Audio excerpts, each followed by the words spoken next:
Allah, Allah, Allah, Allah, ma lana maulan siwa Allah. Assalamualaikum. Cek sound. Assalamualaikum warahmatullahi wabarakatuh. Nggak mirip ya sama Zainuddin MZ.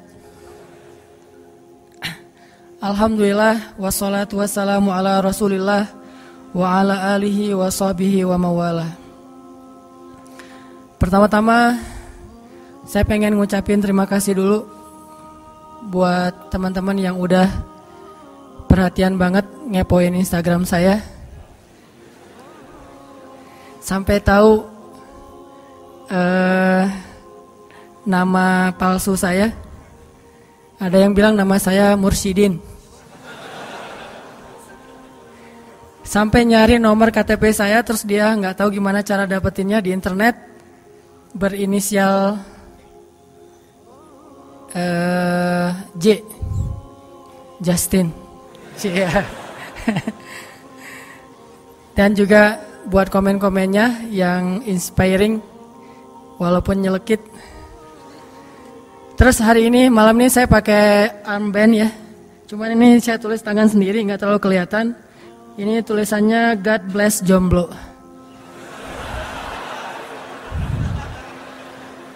Silakan nanti kita sama-sama mengkampanyekan God bless jomblo dengan hashtag GBJ.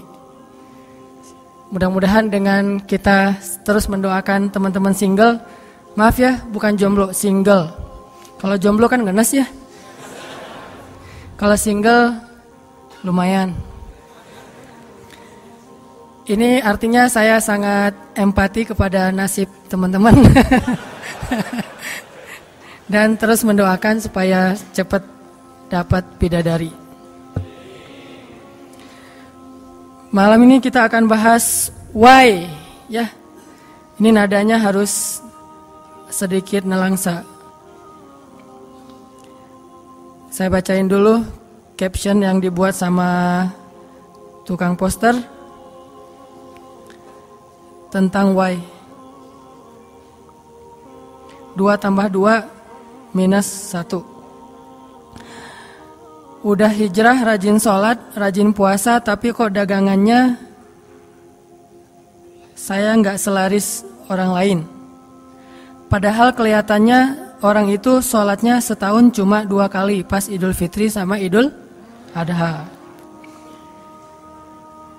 Akhirnya ninggalin juga kerjaan yang nggak halal itu, tapi sampai sekarang kok belum dapat gantinya. Katanya itu daerah yang banyak banget muslimnya, tapi kok kena bencana yang sebegitu besarnya. Ini maksudnya apa nih? Kampung halaman saya. Bacaan Quran udah lancar, kerjaan udah oke, ganteng pula. Ini berat Ganteng pula, tapi kok jodohnya belum datang aja. Kenapa tuh Neng? Ya. Ganteng, udah dapat kerjaan, udah baca Al-Qurannya lancar, hafiz 30 juz. Juz 30. Kok belum dapat jodoh juga? Karena dia hanya membaca Al-Quran tetapi tidak melamar. Itu jawabannya. Udah lancar baca Quran, kok belum dapat jodoh? Karena dia hanya membaca Al-Quran tetapi tidak mankhitbah, tidak ta'aruf.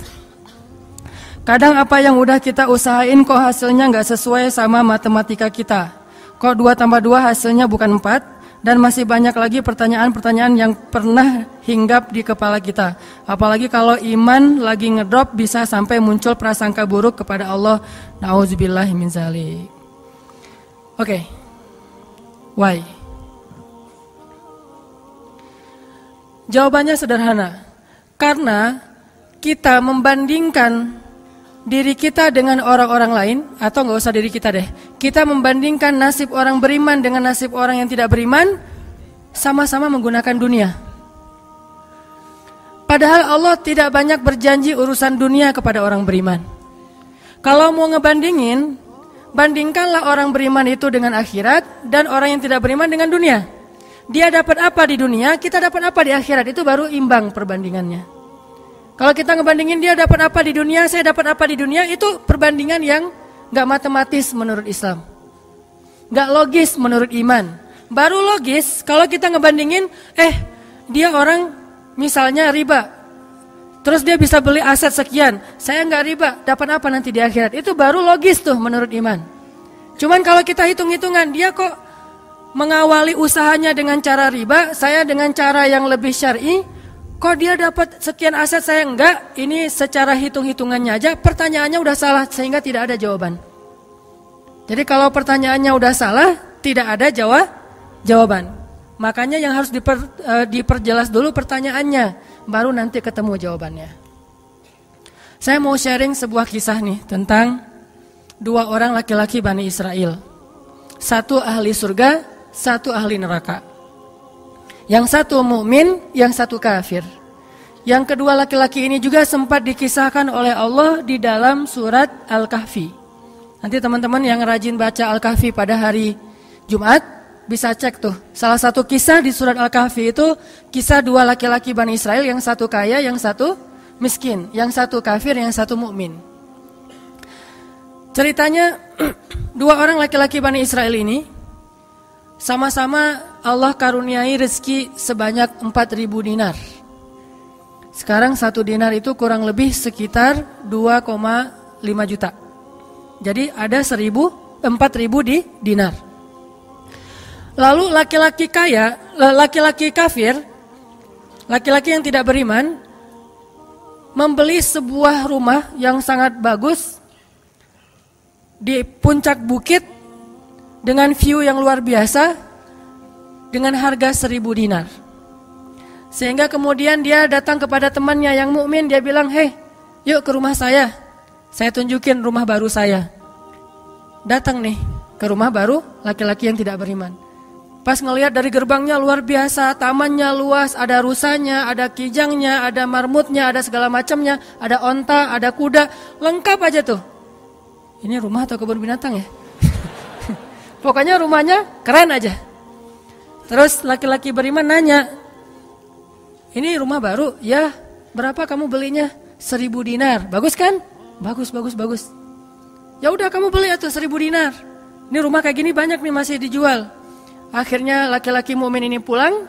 Malam harinya dia sholat, kemudian dia berdoa, ya Allah, sahabat saya sudah membeli sebuah rumah yang besar, rumah yang bagus dengan harga 1.000 dinar. Maka besok saya ingin membeli itu di surga dengan cara bersedekah 1.000 dinar. Maka berikanlah untuk saya rumah yang lebih bagus di surgamu ya Allah. Dia sedekah 1.000 dinar. Lalu besoknya ketemu sama temannya yang tidak beriman, nanya, udah beli rumah? Udah. Di mana? Nggak dekat dengan rumah saya, jauh kata dia. Di mana itu? Di surga. Hah? Caranya gimana? Sedekah. Wah, kamu mah orangnya fanatik lah, istilahnya sok soleh lah, apalah segala macam, Pak Haji. Diledekin aja tuh. Diledekin. Taulah yang udah hijrah kan gitu ya, suka ada istilah-istilah ngeledekin. Ya udah hijrah, anak masjid, apa istilah-istilahnya. Diledekin gara-gara dia bersedekah 1.000 dinar.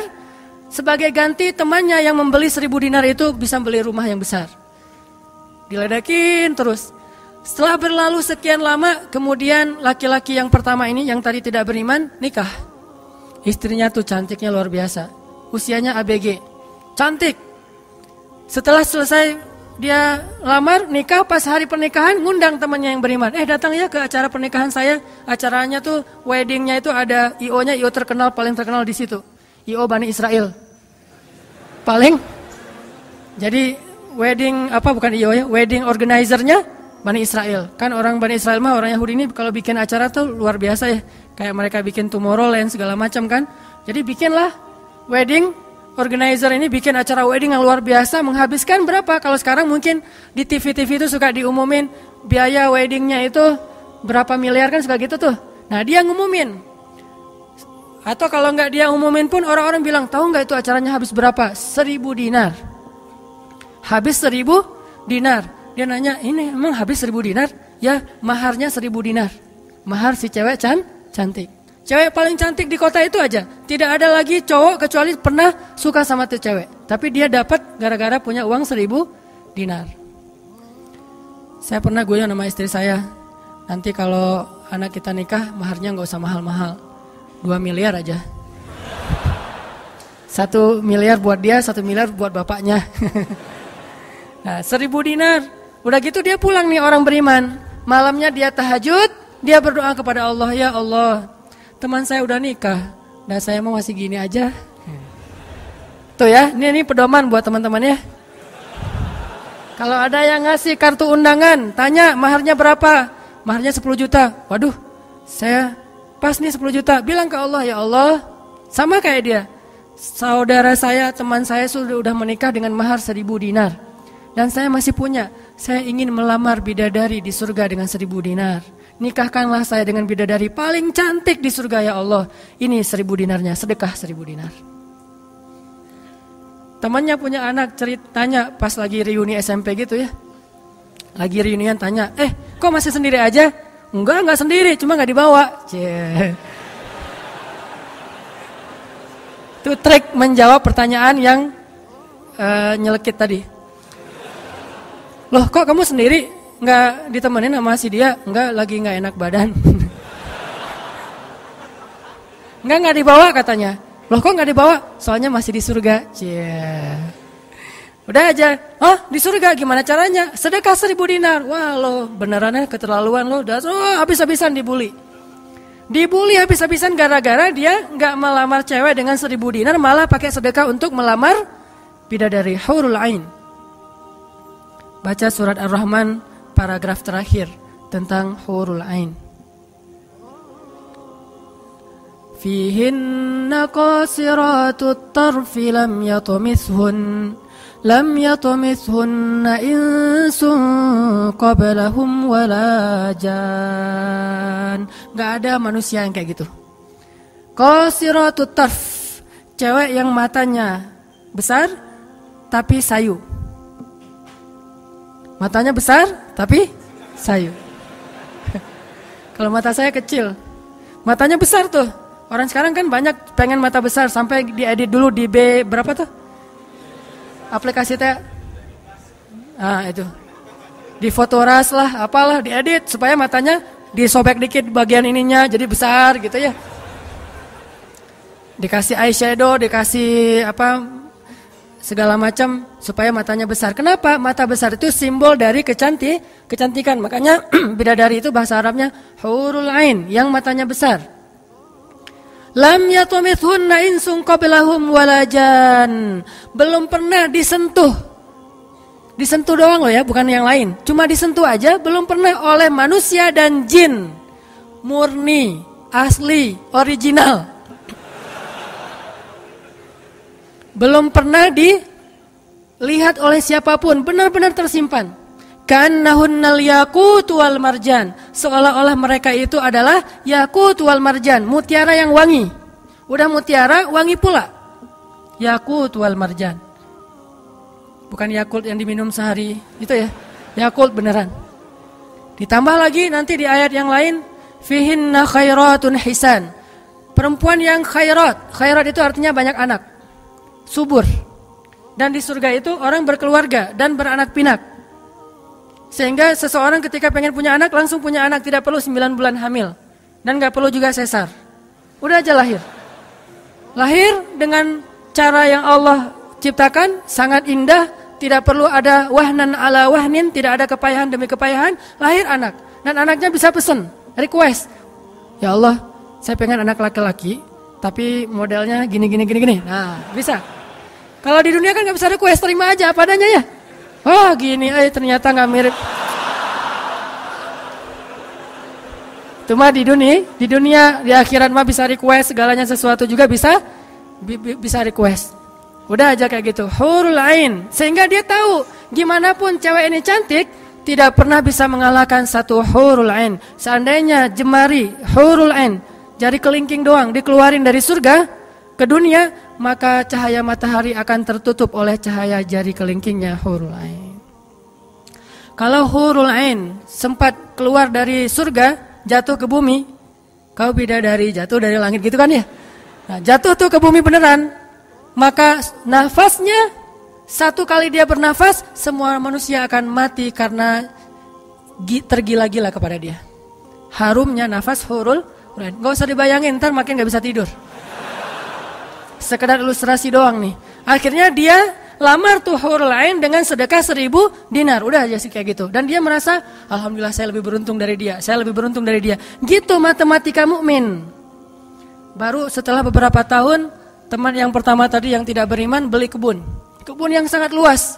Lalu ngajak lagi teman yang beriman, yuk ke kebun saya. Kamu udah punya kebun? Udah, datang aja. Kamu tahu nggak nih kebun yang saya beli berapa? 2000 dinar. Kebun korma yang sangat luas, yang di dalamnya ada mata airnya sendiri, yang tidak seolah-olah tidak ada batas ketika kita memandangnya. Terus sepanjang mata memandang. Kebun kurma yang rindang, 2000 dinar.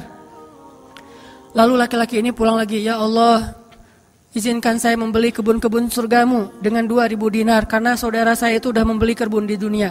Sedekah lagi 2000 dinar. Terus kayak gitu sampai mereka tua. Yang satu meninggal dalam keadaan kaya raya tapi kafir. Yang satu lagi meninggal dalam keadaan miskin tapi beriman. Siapa lebih beruntung? Tergantung matematika yang dipakai. Kalau matematikanya materi duniawi, pasti orang yang pertama yang tidak beriman lebih beruntung. Bisa menikmati dunia habis-habisan sampai hari tuanya. Tapi kalau matematikanya matematika mukmin, Rabbani, maka pasti yang kedua lebih beruntung dari yang pertama.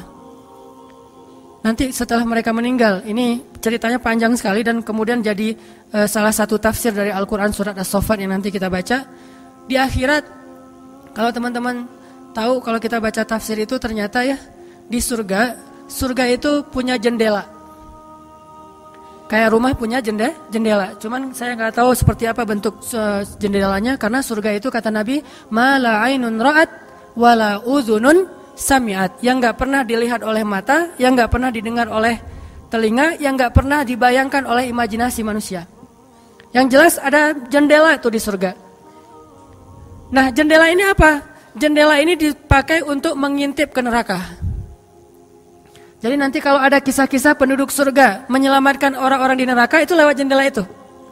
Kalau ada cerita penduduk surga dan penduduk neraka berdialog, itu lewat jendela itu. Bukan keluar dulu, sama-sama keluar terus ada ruangan khusus dialog gitu, enggak. Atau pakai misalnya Skype gitu ya. Nelpon neraka pakai Skype. Tling, lagi disiksa. Aduh, ada yang nelpon, bentar dulu. Kan enggak ada yang gitu ya. Ini mah pakai jendela, jadi jangan pakai imajinasi teknologi yang sekarang. Nggak ada Skype, nggak ada WhatsApp call, video call gitu. Nggak ada line, yang ada lewat jendela.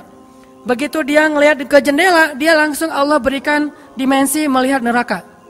Langsung Allah kasih ruang untuk bisa melihat neraka. Di neraka itu dia akan bertanya kepada malaikat neraka, ngasih kayak kertas gitu. Tolong cariin yang namanya ini. Cariin. Oh ya, ini masa nggak kenal kayaknya di surga. Emang siapa? Hananataki. Penduduk malaikat neraka mah nggak kenal. Amin. Aminin atuh. Mudah-mudahan semua kita tidak dikenal di neraka. Dikenal di surga insya Allah.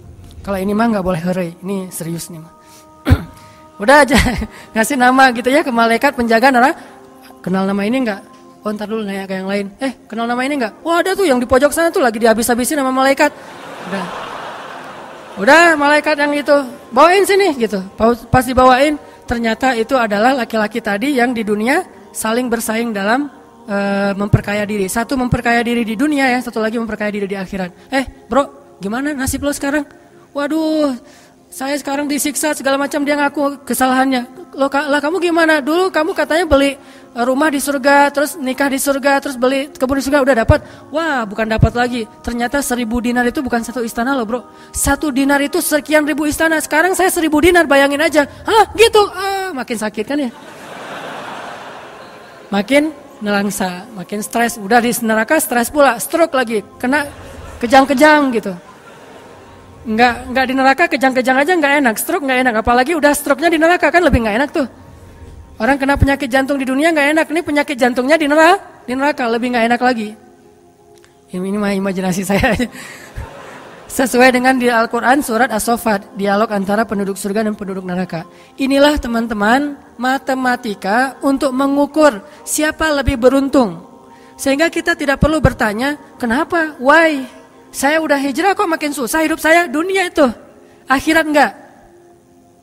Kalau kita mengukur amal kita hanya dengan dunia, kita bakal sering kecewa karena Allah tidak menilai dunia ini bahkan lebih ringan daripada 11 sayap nyamuk. Seandainya kata Nabi, dunia ini di mata Allah ada harganya, pasti Allah gak mau ngasih dunia kepada orang yang tidak beriman. Gak mau. Berhubung dunia ini tidak ada nilainya, Allah kasihlah kepada orang yang tidak beriman. Sedangkan yang bernilai, Allah simpan untuk orang yang beriman dan sabar. Pakai kacamata Rabbani, cara pandang Allah Subhanahu wa ta'ala. Sehingga ketika kita hijrah, kita minta tolong kepada Allah urusan dunia, tetapi kita yakin kalau kita istiqomah, ikhlas, maka di akhirat wa ma indallahi khair. Itu harus jadi mantra yang kita ulang-ulang tuh. Kalau teman-teman lagi cemburu dengan dunia seseorang, bilang wa ma indallahi khair. Apa yang ada di sisi Allah lebih baik. Udah enggak jadi cemburu tuh. Saya pakai itu sebagai terapi buat diri saya sendiri. Kalau saya lagi ada rasa kayak kepengen apa yang orang punya, ada rasa iri, ada rasa cemburu, ada rasa kayak merasa orang lain lebih beruntung dari kita, saya selalu pakai mantra wa ma indallahi khair, wa ma indallahi khair, wa ma indallahi khair. Sehingga hilanglah rasa cemburu itu. Apa yang ada di sisi Allah lebih baik, apa yang ada di sisi Allah lebih baik, apa yang ada di sisi Allah lebih. Walal akhiratu khairul laka minal ula, wal akhiratu khairu wa abqa. Akhirat lebih baik bagimu dan daripada dunia. Akhirat lebih baik dan lebih kekal. Itu aja yang kita ulang-ulang mantranya. Wa ma indallahi khair. Udah aja senyum. Kita yang istiqomah gini-gini aja, orang lain yang tidak istiqomah, yang sudah melenceng jadi gitu. Ya udah, apa yang di sisi Allah lebih baik. Ada yang gara-gara misalnya dukun bertindak jadi nikah, kita bertindak sendiri nggak nikah-nikah misalnya ya. Ya udah aja, wa ma indallahi khair. Dan apa yang ada di sisi Allah itu bukan hanya akhirat tetapi juga dunia. Cuman Allah tidak memberikannya dalam waktu yang segera kepada mukmin karena Allah ingin melihat dulu ketabahan, kesabaran dan keistiqomahan kita. Matematika itu coba kita pakai dalam hidup. Kayak saya pernah dulu banget, awal-awal saya di Bandung masih senang usaha-usaha gitu sebelum ada dakwah. Kan pertama saya masuk ke Bandung bukan berdakwah. Lama-lama setelah lelah berusaha akhirnya berdakwah. Karena nggak mendapatkan kebahagiaan hanya dengan harta. Kan dulu saya pernah usaha bisnis pulsa yang saya pernah cerita. Ada 60 cabang pulsa saya di Bandung. Terus naik lagi bisnis jual beli mobil bekas. Beli, jual. Terus terakhir pernah main properti walaupun nggak sampai punya klaster, sampai punya perumahan. Tapi 1-2 properti beli, jual lagi, perbaiki, jual dan segala macam. Waktu itu saya sempat hampir kegoda sama teman saya yang beli beberapa aset ruko di daerah Antapani. Dulu Antapani nggak seperti sekarang, masih murah-murah tuh rukonya. Dan kan cepat banget tuh perkembangan Antapani ya. Dia beli tuh 1 ruko di Antapani dengan DP, lalu dia cicil. Nah, cicilannya ini dibayar oleh yang kontrak. Kebetulan ruko dia dikontrak oleh warung Padang. Sehingga dia paling nambah-nambah dikit lah, walaupun yang nggak bisa utuh, tapi dia nambah-nambah dikit. Ini udah azan? Udah? Oh, nanti ceritanya next, insya Allah habis sholat isya. Barakallah. Bismillahirrahmanirrahim. Tadi sampai di mana teman-teman? Oh iya, Antapani ya, sampai Antapani. Nah waktu itu nggak ada basa-basi, langsung aja Bismillahirrahmanirrahim. Teman-teman kita lanjutkan sampai di Antapani. Jadi teman saya tuh ada yang investasi dengan beli salah satu ruko di Antapani dengan cara nyicil DP, terus yang bayar cicilannya itu adalah yang kontrak. Kalau nggak utuh pun dia tambahin sedikit lah, paling nambahin 500.000 sebulan.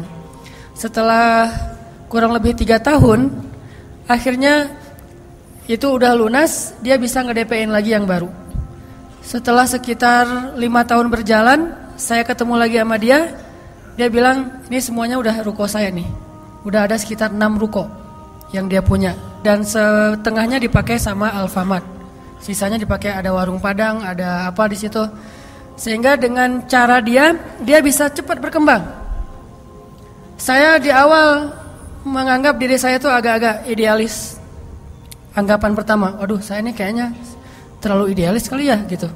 Mulai galau kan, mulai tidak istiqomah. Jangan-jangan saya terlalu kaku nih dalam agama. Lagi nyari-nyari dalil mana nih yang membolehkan gitu kan ya. Biasalah apalagi ustadz kan bisa ngotak-ngatik gitu kan. Sampai bisa menemukan dalil boleh, tapi nggak nemu. Akhirnya yang bisa menguatkan hati apa? Wa ma indallahi khair. Apa yang ada di sisi Allah lebih baik. Kalau mau kayak gitu mungkin sekarang saya udah punya juga beberapa ruko. Tapi karena nggak bisa dengan cara seperti itu, akhirnya ya punya itu aja dan tidak berkembang secara duniawi. Tetapi saya yakin mudah-mudahan dengan itu kita berinvestasi di akhirat. Makanya ini matematika harus jadi pola pikir kita, harus jadi mindset, persepsi kita dalam hitung-hitungan amal. Sehingga ketika kita belajar Islam, mulai bertaubat, mulai berhijrah, lalu Allah Subhanahu wa taala seolah-olah lebih memanjakan orang lain yang belum berhijrah, yang belum bertaubat daripada kita dengan dunia. Katakan wa ma indallahi khair. Apa yang ada di sisi Allah lebih baik. Katakan bahwa wal akhiratu khairun wa abqa. Akhirat lebih baik dan lebih kekal. Katakan walal akhiratu khairul laka minal ula, dan akhirat itu lebih baik bagimu daripada dunia. Ini yang memotivasi kita untuk bisa istiqomah, sehingga kita tidak ngerasa dicurangin sama Allah Subhanahu wa taala. Karena Allah melihat balasan akhirat itu lebih baik daripada ngebalas di dunia. Sehingga Allah kalau sayang kepada seorang hamba, Allah menyediakan akhirat lebih besar daripada dunia untuk dia. Seandainya dunia itu adalah bentuk kasih sayang Allah, maka Allah sudah memberikan kekayaan dunia kepada semua nabi yang Allah cintai. Tapi nabi yang kaya itu sedikit. Rata-rata nabi itu susah hidupnya, apalagi setelah menjadi nabi. Nabi Muhammad sebelum jadi nabi hidupnya luar biasa kan? 40 tahun pertama, terutama 15 tahun pertama setelah menikah dengan Khadijah, gimana kehidupan Nabi Muhammad? Segalanya ada. Khadijah itu orang yang paling kaya, perempuan paling kaya di Mekah, menikah dengan Nabi Muhammad yang pintar dalam berdagang. Gak pernah Nabi rugi dalam berdagang. Jujur tapi untung. Sehingga selama 15 tahun Nabi mau traveling kemana aja bisa.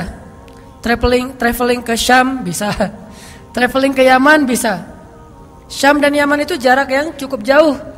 Mau ngapain aja bisa. Punya ternak yang sangat banyak, punya kebun kurma yang luas sekali dan segala macam.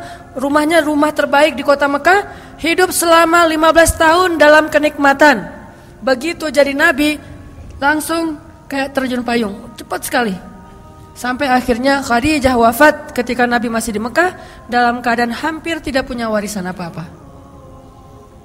Jadi kurang dari 13 tahun jatuh miskin, fakir. Sampai ketika hijrah ke Madinah, Aisyah curhat. Apa kata Aisyah? Di rumah Rasulullah itu lebih dari 1 bulan tidak ada asap di dapur. Dalam keadaan tidak pernah masak selama berbulan-bulan. Soalnya kalau kita mah beli warung Padang, jadi gak perlu masak ya. Kenapa itu rumah gak pernah masak? Yalah, soalnya dia punya warung, jadi masaknya di warung, tinggal dibawa aja ke rumah. Nabi benar-benar gak pernah masak tuh.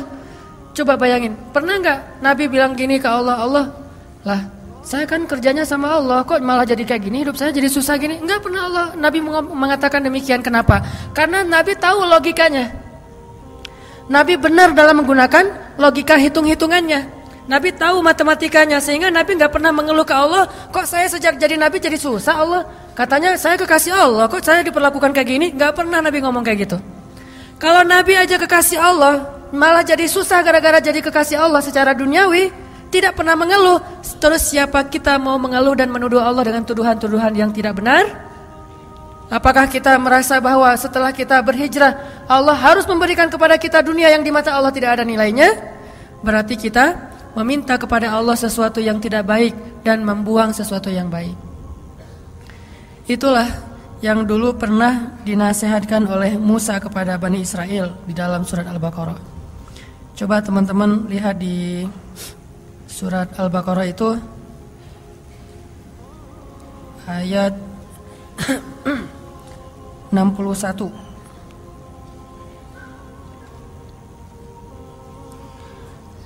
A'udzu billahi minasy syaithanir rajim.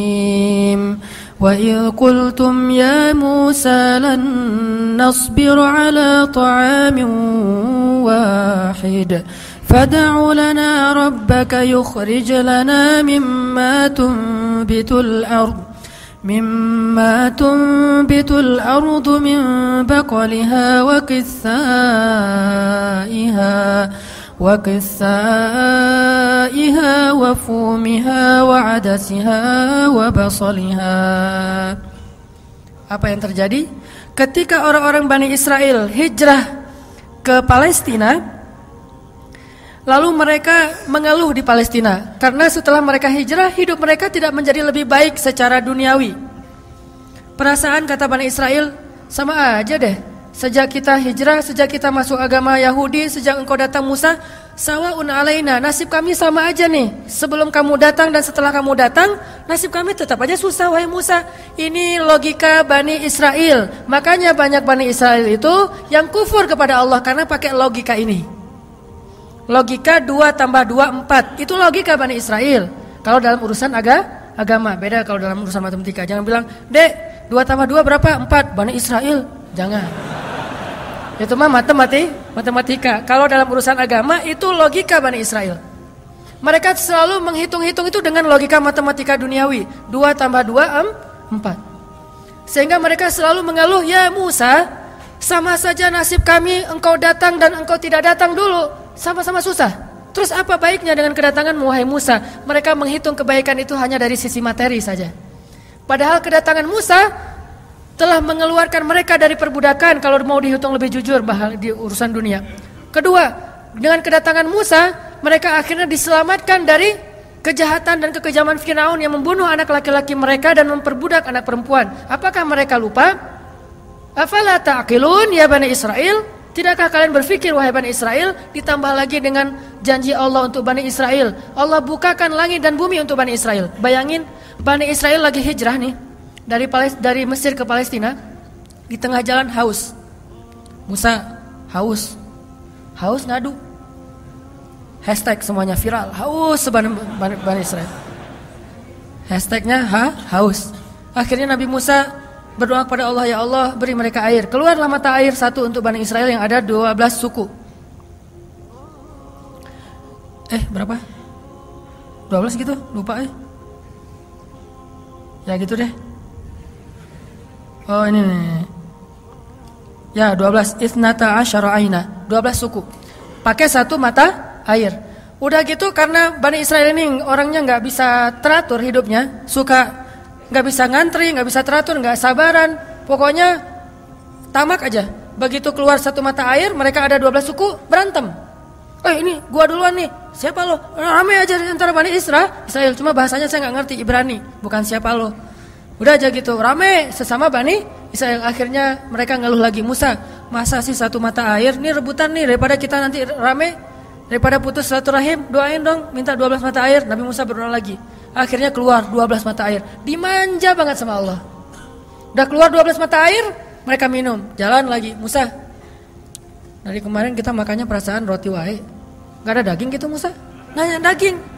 Ini kayaknya nih buffetnya gak internasional nih, Asian food gitu, nasi gitu ya. Saya pengen sekali-kali dong Musa cari yang buffet yang international food gitu. Akhirnya Allah kasih man nawassal, kasih burung datang sendiri untuk disembelih. Datang tuh burung terbang depan Bani Israel, nunduk langsung gini. Enggak. Coba, burung Bani Israel. Coba ada nggak burung kayak gitu sekarang? Bebek gitu ya. Pak, hari ini kita masak bebek. Oh boleh. Bebek, datang seperti bebek teh. Yaitu ayam datang. Nggak ada kan sekarang kan ya? Allah tundukkan burung yang liar kepada Bani Israel. Datang untuk disembelih langsung dibakar, terus makan. Kemudian keluar lagi makanan-makanan luar biasa. Datang dari langit seperti datang kepada Maryam alaihassalam. Masih ngeluh juga. Terus jalan lagi. Musa, haredang cenah. Panas. Datang awan. menaungi Bani Israel. Mana ada manusia, bangsa di muka bumi ini selain para nabi yang dinaungi awan sepanjang perjalanan coba. Kecuali Bani Israel dan orang-orang modern yang pakai kendaraan udah tertutup ya. Kalau dulu mah Bani Israel kemana mereka pergi awan ngikutin. Wan, sana ya. Ya, kata awan saya. Bukan si Iwan, awan. Udah aja jalan. Bani Israel mana? Kadang-kadang suka iseng. Nih lihat ya awannya nih, ikutin kita enggak ya? Lari ya, lari. Awannya ikut lari. Namanya Bani Israel iseng. Tapi Allah masih diakal-akalin sama mereka kan? Yang pernah saya cerita, disuruh bayar zakat, mereka katakan kami mah zakat 2,5% mah itu orang pelit lah. Kalau zakat mah enggak usah tanggung-tanggung 2,5%, 10%. Kan Islam 2,5%, Nasrani 10%, Bani Israel 100%. Hah? Sampai Musa aja kaget 100%. Benar gitu syariatnya 100%. Wah Musa 100% ya. Kami berani memberikan zakat 100%. Caranya gimana? Dikumpulin semua gandumnya, dilempar ke langit, terus dia bilang ya Allah ambil sesukamu, yang jatuh ke bumi itulah hak saya. Itulah Bani, saya lempar semuanya, gandum, roti, segala macam, korma dilempar ke langit. Ya Allah ambil sesukamu ya Allah. Yang jatuh ke bumi berarti engkau ridho untuk saya. Mana ada yang nyangkut di tengah antara langit dan bumi kan? Pasti semuanya jatuh ke bumi. Oh berarti Allah nggak memerlukan itu, ya udah untuk kita aja. Yang penting kan kita udah niat nih 100%. Tapi Allah nggak mau nerima, ya udah itu akal-akalan Bani Israel. Makanya mereka ngeluh ya Musa, di Palestina itu tidak ada sayur mayur. Kami kangen makanan-makanan di Mesir. Kalau teman-teman tahu Mesir itu sebetulnya nggak tandus-tandus amat. Mesir itu ada bagian yang salju. Jadi kalau mau ngerasain Eropa bisa ke bagian itu. Ada yang bagian yang benar-benar padang pasir, ada yang bagian yang subur luar biasa. Nah, sampai mereka kangen dengan sayur-sayuran Mesir. Kangen dengan bayam, kalau di kita mah kangen dengan singkong, kangen dengan jengkol. Ya, pernah kangen jengkol? Karena nggak pernah keluar Bandung. Kalau keluar Bandung pasti kangen jengkol. Misalnya umroh gitu ya. Ada restoran Indonesia, Mang ada jengkol? Di Mekah. Kalau tanya orang Arab, jengkol. Bahasa Arabnya tidak ada jengkol. Soalnya bahasa Arabnya tidak ada jengkol. Mahada kata orang Arab, jengkol yang aroma raihah.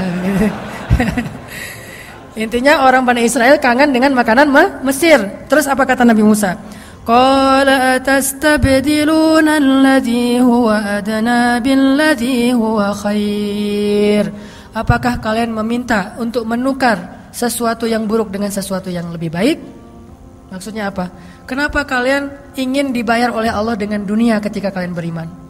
Kalau Bani Israel itu kalau beriman hitung-hitungan banget. Habis beriman harus rezekinya berlimpah. Habis beriman harus terbebas dari segala masalah. Habis beriman harus dimanjain banget dunianya. Itu pola fikir Bani Israel. Sedangkan para nabi dan orang-orang yang beriman gak kayak gitu cara berfikirnya. Setelah beriman Allah uji, maka mereka mengatakan ini untuk melihat apakah saya jujur dalam iman atau munafik. Seperti kata Bilal. Ketika Bilal beriman, dengan qadarullah dia ketahuan imannya oleh tuannya Umayyah bin Khalaf. Lalu disiksa oleh Umayyah bin Khalaf. Setelah disiksa berhari-hari, Umayyah ngomong gini, Bilal, mana Tuhan kamu? Coba lihat tuh, kamu disiksa-siksa, Tuhan kamu gak pernah ngebelain kamu, Muhammad juga gak pernah ngebelain kamu. Jadi kamu tuh sebetulnya kasihan, tinggal sendiri, gak pernah dibelain oleh siapa-siapa. Kalau gak saya nyelamatin kamu, kamu akan celaka, wahai Bilal. Apa kata Bilal? Ya Umayyah, udah gak bilang lagi Tuhan, dia mah udah beriman, gak ngomong lagi Tuhan, gak ngomong lagi gitu. Kalau saya diuji atau disiksa karena keimanan saya, itu berarti Allah ingin melihat kesabaran saya. Maka kalian akan melihat sabar saya lebih kuat daripada sabarnya orang Arab. Karena orang Arab Mekah itu terkenal dengan keteguhan dan kesabarannya. Saya akan lebih sabar daripada laki-laki Arab dan akan lebih kuat daripada gunung Uhud. Bilal tahu itu. Jadi bukan, ya juga ya Umayyah, ya udah deh balik lagi aja kayak dulu. Enggak, Bilal mah enggak ngomong kayak gitu. Kan orang suka pundung gitu ya. Pundung fisabilillah. Baru hijrah Allah kasih ujian pundung. Aduh, sama aja udah hijrah enggak hijrah tetap aja enggak bisa dapat jodoh. Ah gitu kan? Akhirnya udahlah sekalian kayak dulu aja. Aduh sama aja, ternyata udah rajin ngaji, belum kelihatan juga ke atas, masih aja enggak ada yang kecantol misalnya kan ya. Aduh udah rajin udah pindah kerjaan, tetap aja belum dapat kerjaan yang lebih baik. Kata Allah, wa may yattaqillah yaj'al lahu makhraja. Mana? Wa yarzuqhu min haitsu la yahtasib. Mana tuh? Jawabannya Allah berikan itu setelah Allah lihat kesabaran kita. Kalau Allah belum melihat kesabaran kita, Allah nggak akan kasih apa yang Allah janjikan. Karena yattaqillah bukan hanya taubat tetapi sabar. Itu satu paket. Takwa itu at-ta'ah was sabr, itulah takwa. Taat dan sabar itulah takwa. Wa may yattaqillah, siapa yang taat lalu sabar, baru Allah janjikan yaj'al lahu makhraja wa yarzuqhu min haitsu la yahtasib. Wa may yattaqillaha yaj'al lahu min amrihi yusra wa may yattaqillaha yukaffir anhu sayyi'atihi wa yu'zim lahu ajra. Itu semua janji Allah bagi orang yang takwa, dan takwa itu taat dan sabar. Kalau taat doang tapi enggak sabar, pundung tadi, maka Allah tidak punya janji apapun dengan dia. Ini logika yang dipakai oleh Allah, hitung-hitungan matematikanya Allah Subhanahu wa taala, sehingga kita tidak kecewa.